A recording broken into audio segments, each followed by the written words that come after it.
All right, so I can already tell, for me personally, this is like a Final Fantasy VII remake to Rebirth situation where I played Remake and I loved it. I thought it was incredible, especially the systems, the gameplay systems. But then you get to Rebirth, and Rebirth makes Remake look like a beta of what they wanted to do. They built off of all of the incredible stuff they established in Remake, really solidified that foundation, added so many cool new features for combat, especially. This is reminding me of that.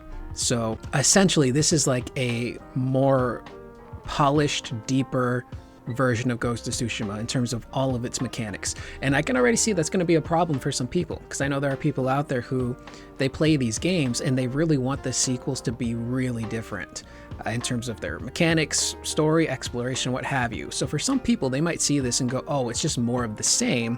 It's like a natural evolution of what came before, much like God of War 2018 leading into God of War Ragnarok. For me, that's not an issue. I loved Ghost of Tsushima.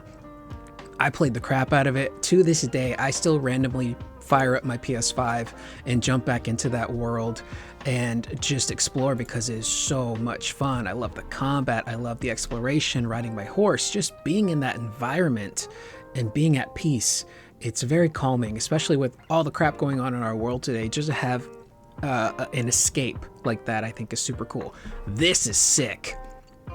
The fact that you can go to different areas that are important to Atsu and flashback in time to when she was younger, that's some PS5 shenanigans right there.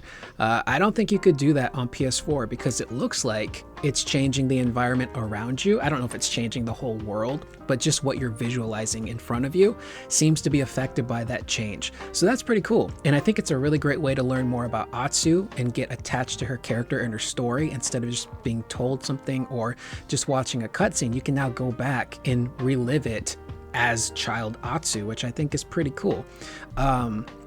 In terms of what they're doing with the world building, it seems like they're doing a really great job of expanding on how you interact with the world.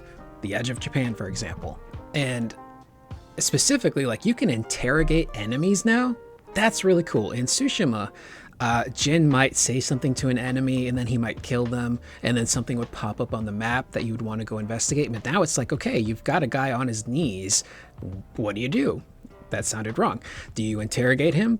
Which member of the Yōtei 6 are you going to go after? So allowing players the freedom to go after who they want, when they want, how they want, again, really expands upon the first game. It's super cool to give player freedom like that.